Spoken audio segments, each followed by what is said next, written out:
I started twirling when I was 6. Mama sawed off the bottom of a broom handle, and Uncle Carbo slapped some sort of silver paint, well, gray, really, on the bottom of it, and I started twirling. Later on, Mama hit the daily double on horses named Spin Dry and Silver Revolver, and she took it as a sign. So she got me lessons at the Dainty Deb Dance Studio, where the lady, Miss Aurelia, taught some twirling on the side. I won the Ohio Juniors title when I was 6, the Midwest Young Adult Division 3 years later, and when I was in high school, I finished 4th in nationals. Mom and I wore look-alike Statue of Liberty costumes, which she had to send clear to Nebraska to get, and Daddy wore a t-shirt with my name on it, April. My first name is April, and my last name is March. There were 4,000 people there, and when they called my name, golden balloons fell from the ceiling. Nobody, not even Charlene Ann Morrison, ever finished 4th at my age. Oh, I've flown high and known tragedy, both. My daddy says it put spirit in my soul and steel in my heart. My left hand was crushed in a riding accident by the horse named Big Blood Red. And though I came back to twirl, I couldn't do it at the highest level anymore. That was denied me by the horse named Big Blood Red. But you mustn't pity me though. Oh, by no means. Being denied showed me the way, showed me the glory that sits inside life where you can't see it. People think you're a twit if you twirl. It's a prejudice of the unknowing. There's this one time I was doing fire batons at a night game, and this guy comes out of the stands. I was doing triples, and he walks right past the halftime marshals, and he comes up to me.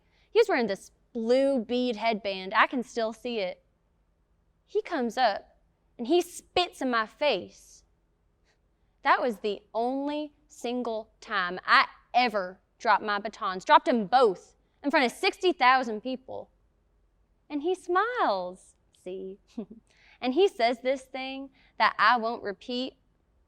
He called me a bodily part in front of half of Ohio. It was like being raped. It shows that beauty inspires hate, and that hate and beauty is Satan. You haven't twirled, have you? I can tell by your hands. You can't imagine what it feels like to have that baton up in the air. I used to twirl with this girl who called it blue collars in. See, what happens is the batons catch the sunlight when they're up, and when they go up, you go up too. You can't twirl if you're not inside the ton. When that ton's up over 20 feet in the air, it's like flying or gliding. You know, your hands are down, but your insides spin and rise and leave the ground. Only a real twirler knows that. The secret for a twirler is the light. You live or die by the light. It's your fate. The best is a February sky, clouded right over in the late afternoon. It's all background then. And what happens is the tons leave tracks, traces. They etch the sky. And if you're hot, if your hands have it, you can draw on the sky. Charlene Ann Morrison. God, Charlene Ann. She was inspired by something beyond man.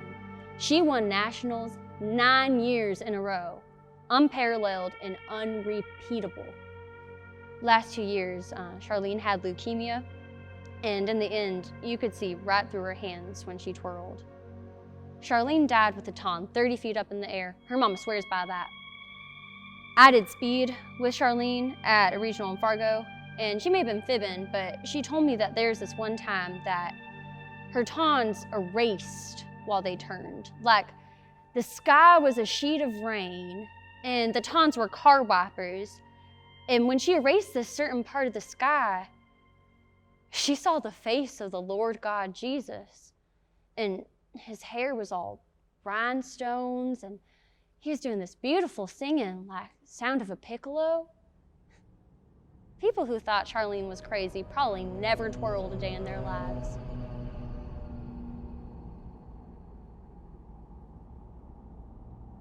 Twirling is the physical parallel of revelation.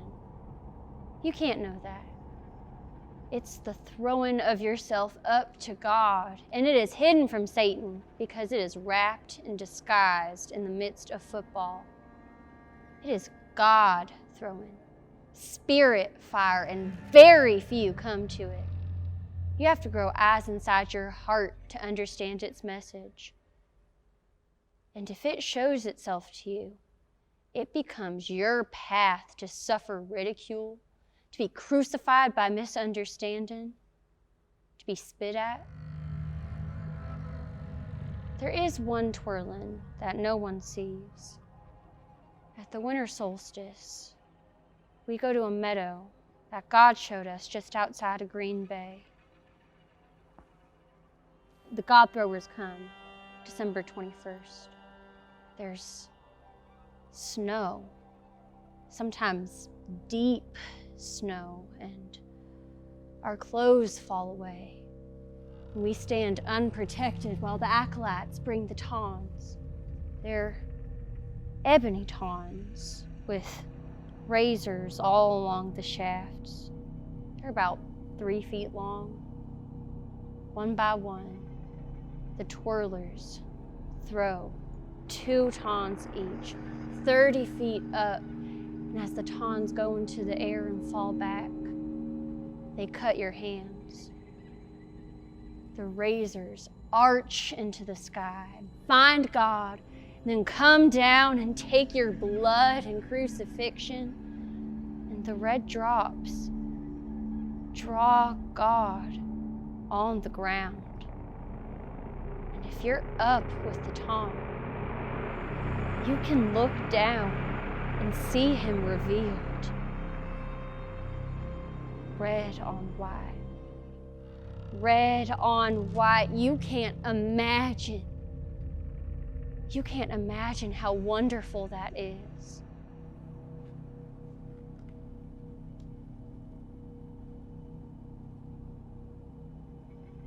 I started twirling when I was 6, but I didn't really twirl until my hand was crushed by the horse named Big Blood Red. I've seen God's face from 30 feet up, and I know him. Listen, I'll leave my silver baton here for you, lying here as if I forgot it. And it can be yours. It can be your burden. It is the eye of the needle. I leave it here for you.